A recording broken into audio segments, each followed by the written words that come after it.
Welcome to the scorching arena of valor and the crucible of courage. This is the Forged in the Fires podcast with Fireman Rob. Here, in the inferno of life's greatest challenges, heroes are shaped and legends are born. Every episode is a torchlight of wisdom, casting a glow on the paths walked by those who've braved the flames and emerged stronger. In this furnace of fortitude, we'll explore tales of resilience, bravery, and the unyielding human spirit.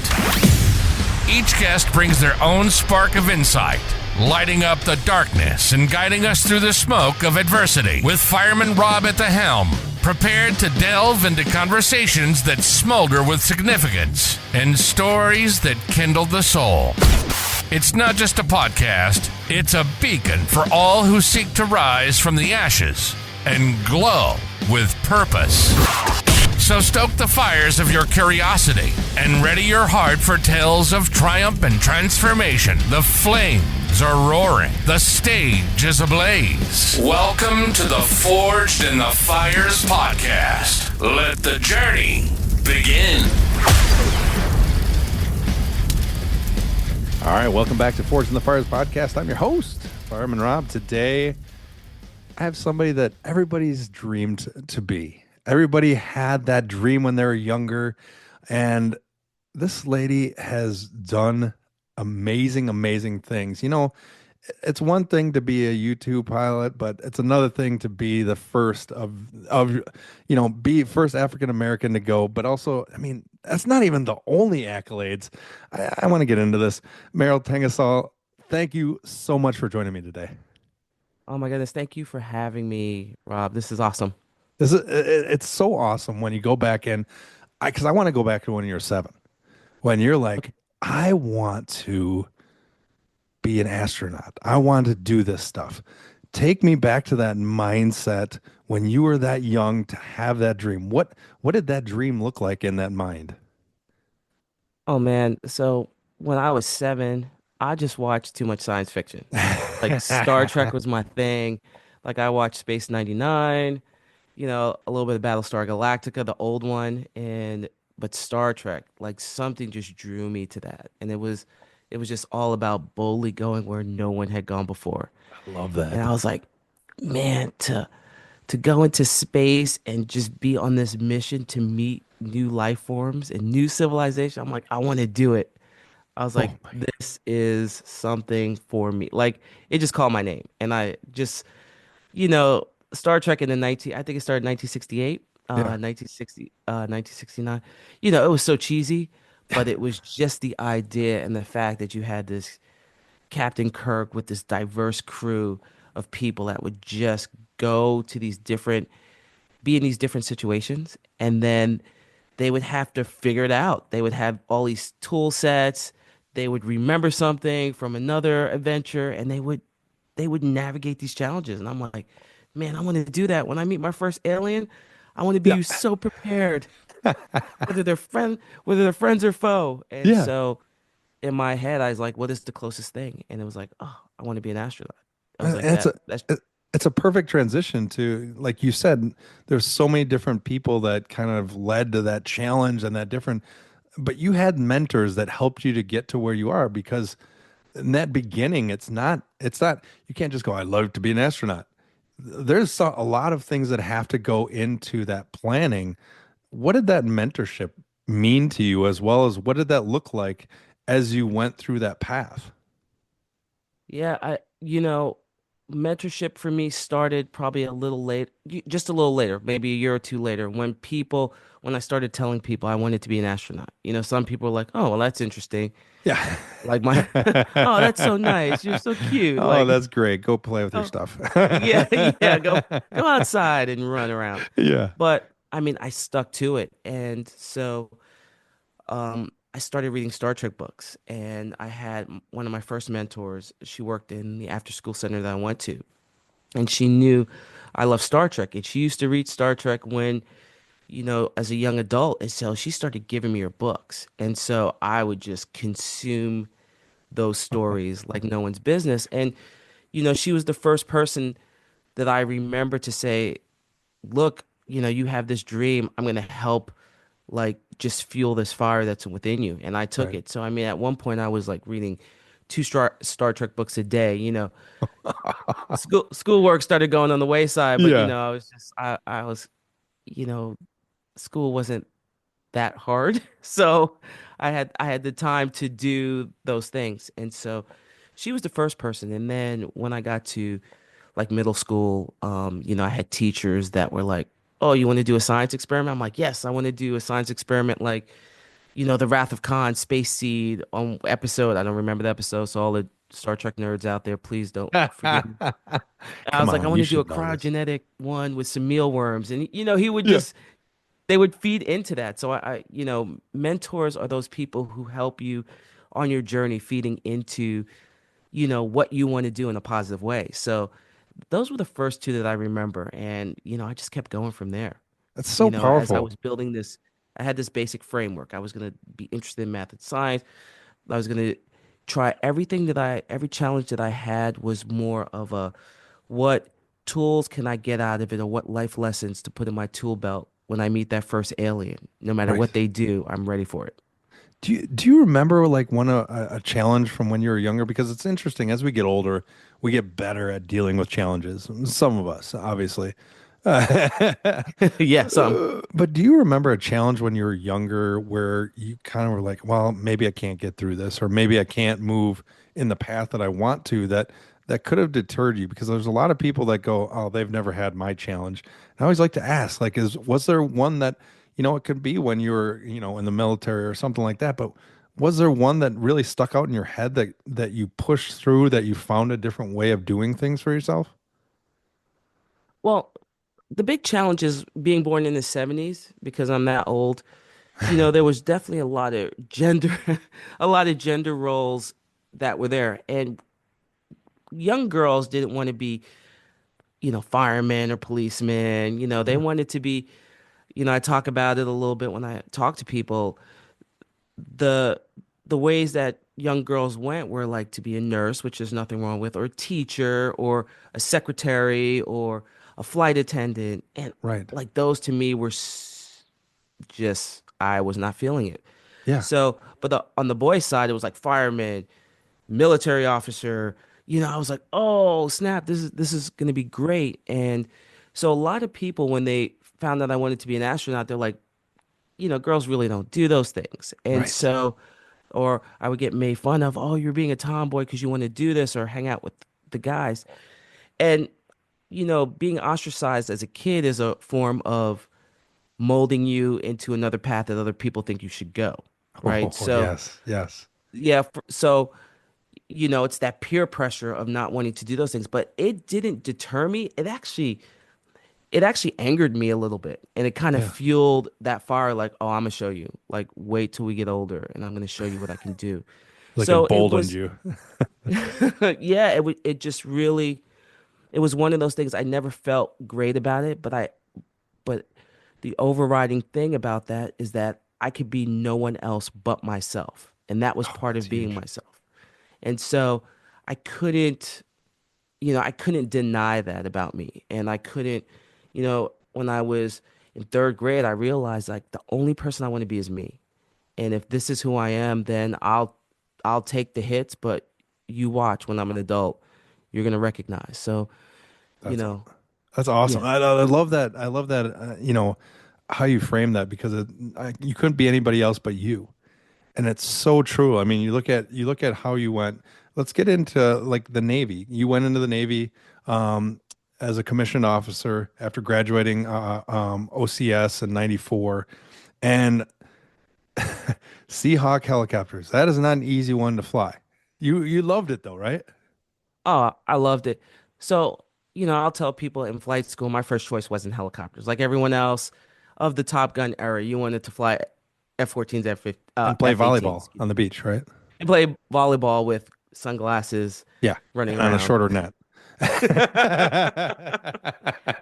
And so, getting helicopters, I always say helicopters are hella cool Yeah. because the one thing that the H-60 Seahawk had was torpedoes, Hellfire, Penguin Jeez. missile. Like every day was a different day. they Yeah. had weapons, and I I was never I didn't want to do cargo transport or passengers. I wanted weapons on my whatever aircraft I flew because That was the fun. that's, yeah, it's fun and it's amazing. Anyway, so so Oh, I to get love to that. do that in helicopters and just to understand that most helicopter pilots, I mean most pilots in the Navy are helicopter pilots. There's a Right. large group of them. So you could be the best in your class, but if the drop is all helicopters, you're gonna get a helicopter, and there's nothing wrong with that. You realize when you're in the Navy, you're an officer first, aviator second. So, you make, you know, you make the life that you want. And I was like, man, helicopters are great. I'm on the back of the boat. Yeah. Landing on frigates, cruisers, destroyers, LHAs, LPDs, tankers, all this stuff, and getting all this experience and knowledge. And I just loved it. I had some good deployments. It was good. Now I learned a lot. talk to me about the mindset of landing a helicopter on a boat.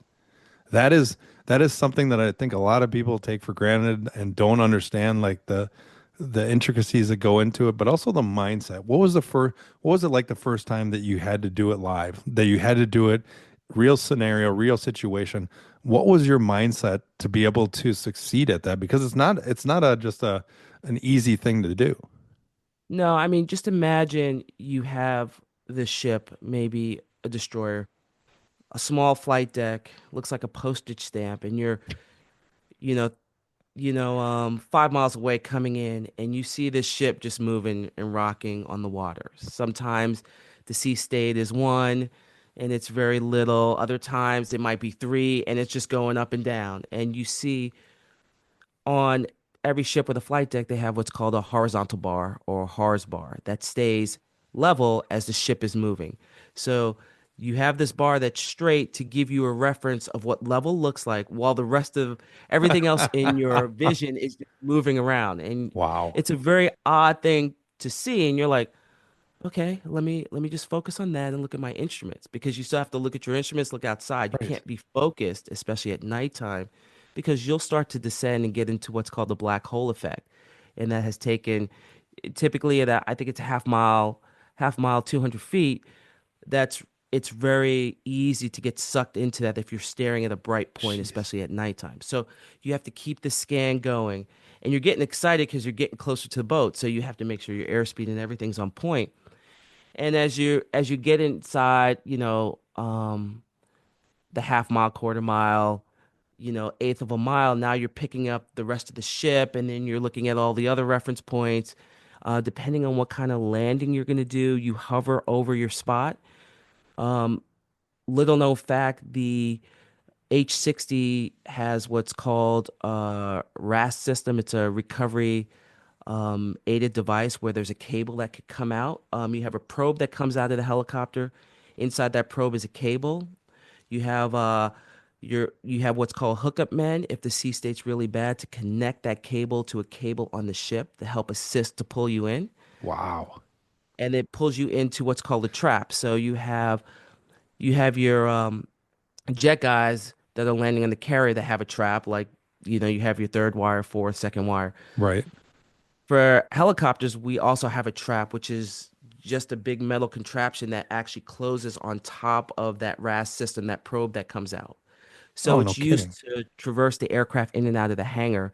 And also there's a cable in it to connect it to the ship if the sea state's really bad, to help guide you in. And it provides about 4,000 pounds of pressure at the highest to Jeez. help bring that aircraft in. So there's a little, it requires some skill. And then Yeah. you have some hookup men that come out that are two of your fire crew guys that are getting rocked around in the ship holding each other, which is insane. They get like an extra 125, $150 a month to do this To job, do this. to hook up these cables and walk away. So much respect to the people, the flight crews, like the people on the ground. They're amazing. And so yeah, it just takes some experience. And the first time you do it, man, your heart's racing. You're because you're just pumped. You're Yeah. excited, and you're like, I'm about to land on this I'm about to land on this ship. Yes. and it's just fun. I mean, it's the same. Going to a carrier, it's a little bit bigger. Right. It's nice, but again, you see your crew chief or someone who's lining you up. It's the same thing. It is it is never not exciting landing on a boat. Every See, day and is different. and it's crazy. Like it's a perfect analogy to life of like you have so many different vision points. You have so many different things that you have to think about in the moment. How did you kind of train yourself, or how did you get trained to be able to process the large amount of volume of information that's coming at you to be able to focus and finish that task? Because that's, I mean, you look at today's society, that's everything that we have. We have all this information coming at us. How do I focus to be you? Yeah, so it's a lot of training, right? So we have a lot of Right. simulators that we practice that. We'll go to, on the flight line at the base, we have areas that you practice to, like little Oh yeah, yeah, helipad yeah. spots that you practice to. So you kind of work your way up, but it's all about maintaining a scan. One point you may look at your instruments, then you look outside and you make sure those correlate correctly, or you look at the HARS bar, or you're looking at anything else, but you're always scanning your instruments. We call it a scan. So we're Yeah. always going back and forth. And in life, when you have so much coming at you, it's like how do you eat an elephant? One Yeah. bite at a time, one piece at a time. You have to be able to do something and then look around, keep that scan going. So whether it's your family, okay, what do I, the family's most important. That's like the Yeah. biggest thing you scan for Right. most people. And it's like, okay, did my son go to school? Did my daughter go to school? Did they have their lunch? Did they have this?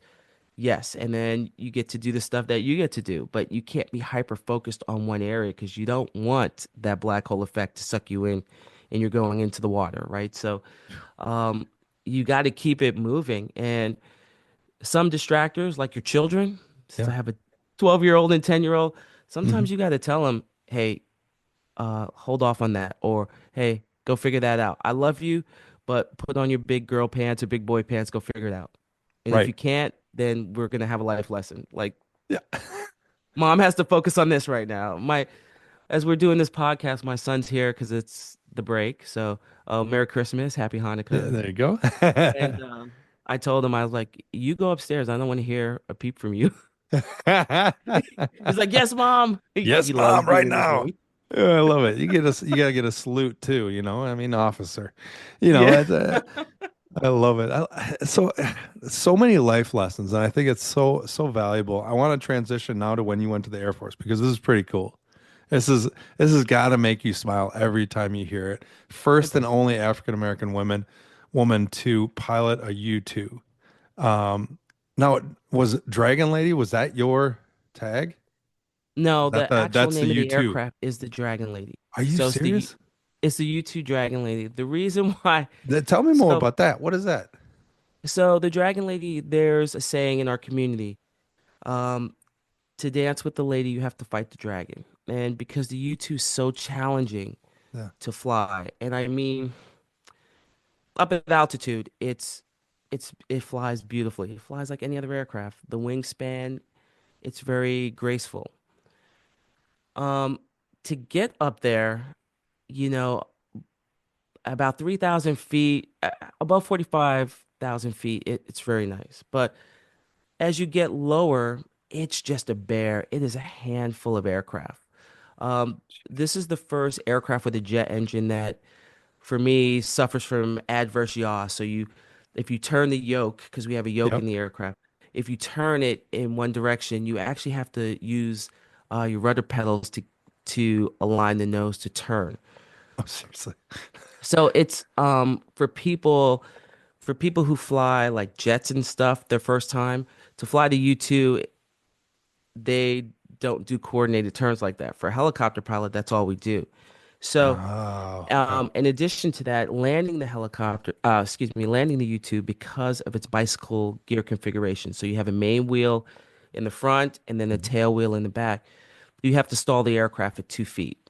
And so stalling an aircraft at two Wait. feet to land can be challenging, Get, especially when you're in a pressure suit with limited visibility. So we have a chase car in the back, which is another pilot driving the car, giving you altitude calls based on the main gear to keep you at 2 feet.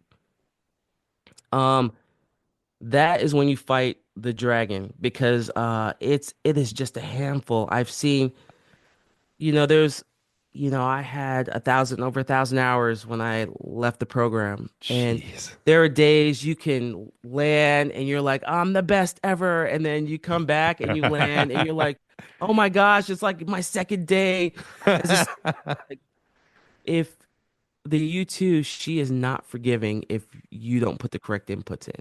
And the margin is uh, when you're doing either no flap landings or if you're high up in altitude, we fly at what's called the coffin corner. The higher you go, the smaller the margin is between stalling the aircraft and overspeeding the aircraft. So it gets Jeez. very small where you have to fly pretty precise. And we have autopilot that helps. But if that autopilot kicks off, It's you're perfection pretty time. hyper focused on actually flying the aircraft. You can't do anything else because that's how sensitive it is. So the Dragon Lady, the name is very fitting. That is To so dance with the lady, fitting. you got to fight that dragon in many aspects, whether it's landing it up at altitude if you don't have autopilot. But she's beautiful. I mean, she's graceful. This your mind has to be like a steel trap of like just adaptability. Because you said 2 feet, like that's most of it. I mean, you're stalling it just to get it. Talk to me more. I want you to talk to me more because maybe you haven't thought about it, but because it's just second nature to you. But talk to me more about the adaptability of your mind because no different when you're a helicopter pilot, no different when you're younger, no different than the U2. You have you have something that's so dynamic of being able to multitask in your mind to create as close to perfection as you can to be able to do that. How do you do that? I think a lot of it is I go back to that 7-year-old kid that wants to experience everything to see, number one, what I'm made of and to add the skill set to me. So for everything, especially now that most things that I see, I can translate that to, okay, I flew an aircraft one time that was like this. So I can start, this is my basis. So I can immediately switch to that mindset. So the Yeah. U-2, it's a intelligence, surveillance, reconnaissance aircraft, ISR platform. It doesn't have weapons on it. But the mission that it did was similar to missions that I have done in the helicopter, where we would, if we were flying in the North Arabian Gulf, we would do reconnaissance on different ships, smugglers, or whomever was the mission for the day. So to be able to understand that, or when I'm in the U2 talking to ground troops or passing on information, Right. that was something that was, I was used to doing, or communications relay. That was something I was used to doing. Um, I can, in any situation, it's just about switching to what is happening in the here and now. Do I have anything that I've seen in the past that can help inform my decision? And I bring Right. that to the table. So, um, life is just like that. Even dealing with kids. I mean, my kids do stuff that some of the people that I supervised did. So, they think they're getting away with stuff. And I'm like, Right. number one, I was a child, Right. like 4 decades I've before you. done So I that. did most of this. And then It's the not other stuff I've documented, but it seen, did. yeah. And I thought I wasn't going to get caught either. And then Exactly. the other stuff you do is similar to some of the young troops I used to be in charge of. You guys are a hot mess. So, um, but that's what I do. Like I look at the situation and I go, this reminds me of X. And I just I bring part of that in. But I also try to have an open mind because there's going to be aspects of it that I'm not familiar with. So Right. I can't come in with as being a know-it-all. I have to come in a little bit curious, Hmm. have some questions, and just be open to this. I'm going to learn something new, and I'm going to be able to add more to my tool set. And Oh, that's so I wish good. in this day and age right now, especially in the political environment we are, that some people came like that with that Right. mindset instead of like, I have all the answers, I know. you can't, I'm gonna disagree with you, and it's not gonna be, a great talk between us. I'm like, we can disagree and still be friends and be cool. Isn't that the truth? That's like Yes. it's like you just sit there and you just go, "Can we please just deal with this right now?" Yeah. So I mean, when the next one I want to get into because I think it's so cool that you did this, and I think it's such a cool aspect when you went into and you created that Shatter the Sky book. What was, oh man, I mean, it has to feel always good to just be able to write something like that, to be able to put to words and have other people see it for a long time. It's a legacy. What did that mean to you to be able to put that together? At first I was a little reluctant to do Right. it. I had a lot of friends, a couple of older mentors say, write a book. And I'm like, no one wants to hear what I have to say. And so, Standard answer, standard answer. it was when I started interviewing for the reality show Tough as Nails. And I Yeah, said, one thing I like to do is see, okay, well, if this happens, what is the future going to hold? And that's so cool. I said, if I make it on this show, I'm sure people might be interested. And Right. I'm doing this motivational speaking. I'm talking to people. Okay, it's time to come out with a book. So Yeah. that's what I really saw. Future planning. I mean, when people have these moments of, wow, this could really kick off. What are my contingency plans? Again, it's part of that adaptability. Right. You start thinking ahead and what can you do? So, writing the book was very, um, I mean, it was definitely a process because I had to relive a lot of stuff growing up as a kid. Some things that were in my Navy career, my Air Force career, some things were great, some things were not so great. But I knew there was a lesson to be seen in each of those. And, the way I looked at Star Trek, I wanted kids in or young adults in underserved Right. communities to understand that, hey, there are people out there who had the same, who are inspired or want to do the same thing just like you do. Here, I'm one of them, and this is the lessons that I've learned. So take some of that and charge forward and create your own path and blaze your own journey and be happy about it. I love it. I always say the biggest impact you'll make in this world you'll never know about. And you Right. putting that book out there is part of that legacy that you may never know how many lives you've changed, but that's so cool that you put that into words for other people to really take into effect. Make sure you can go to Merrill. My words are not going out right. Uh, you can go to Meryl's website. It'll actually be in the footnotes, so you can always go to her website. You can find out more about her books, contacting her to do a speech for you, all those kind of things. You also said you're on Tough as Nails. How was that? That'd be fun. Oh man, the we filmed, came out in 2021. Yeah. So amazing. It was an amazing experience. Tough as Nails on CBS. Phil Kogan, who the host of Amazing Race, was the executive producer of the show. It was basically So cool. hard labor for between teammates and individuals for cash prizes. And the team I was on, we were on Savage Crew, Yeah. which was this amazing team. Um, the five of us. I mean, we went through some trials and tribulations, but it was hard. I mean, the interview process was tough. We had to do like this part of the interview process. You had to do burpees for, I think, was it 7 minutes? And you Nice. had That sounds to fun. hit at least like 100 burpees in that time. But it was the way they counted it was wild. And so, it was tough. But I enjoyed it. I had a lot of camaraderie with my teammates. I mean, even to this day, That's three awesome. years later, we still keep in touch with one another. It was like going in the military Yeah. again, but in a very aggressive, physical way. Short, aggressive way. I love it. Oh yeah, Yeah. but You were made for yeah, it, right? yeah, it was amazing. So it was very fun. I love it. Well, I appreciate you coming on today. I appreciate everything you do. I always end my podcast the same way. You ready for three questions? You don't have a choice, anyways. You don't have a Yeah, choice. I'm ready. Yeah, you don't have a I'm choice. adaptable. I know. If we learned nothing today, we've learned that adaptability is huge. All right. If you could go back to your 18-year-old self and give yourself one piece of advice, what would that be?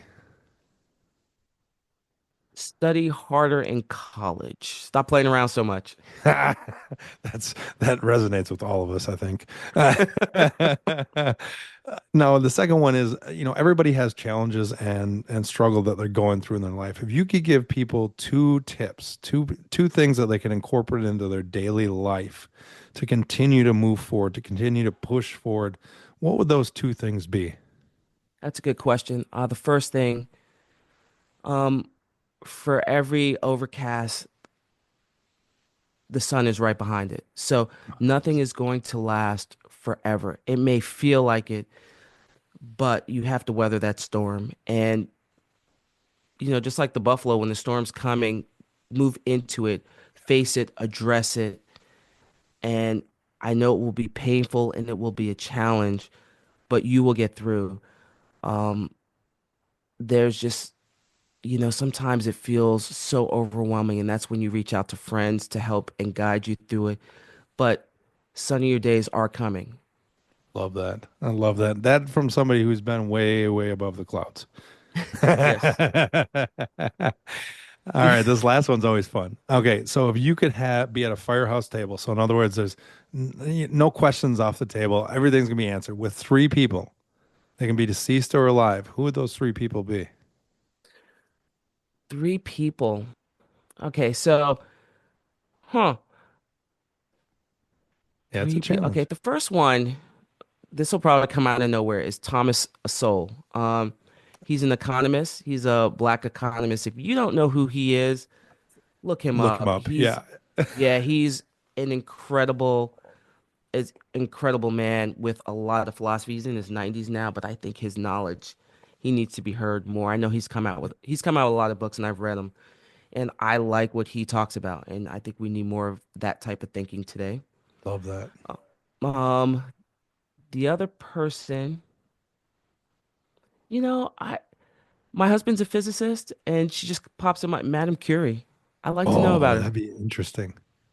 Yes, that would be amazing. And the last person to add some fun and some depth, William Shatner. Let's let's let's talk to You let's just talk to went Kirk. right back. This went full circle here. Those would be three. Can you imagine those Oh my three at the gosh. table? Oh, that'd be insane. And then add coffee to it. That's what makes it a whole different table. I think William Shatner would drink a beer, I think you would. Maybe I an would. Irish coffee. Maybe an Irish coffee. Yeah, I like That would be this. amazing. I like this. See, I love that question because it's so many different answers and so many different reasons why. But I love it. I love it, Marilyn. It's been such a pleasure to have you on here today. Make sure you go to her website. It's going to be in the notes for the podcast. You can find her book. You can find out how to have her come talk to you. She is an amazing individual. Shatter the sky, Meryl. Thank you again. Thank you so much for having me. This is awesome. Awesome. Thank you so much for joining me. We'll talk to you next time. Thanks for listening and supporting the Forged in the Fires podcast with Fireman Rob. Remember, don't forget to like and subscribe to this podcast. And please share this episode with a friend or family member. To find out more about Fireman Rob, or if you have a question, go to www.firemanrob.com. Until next time, live your life forged in the fires.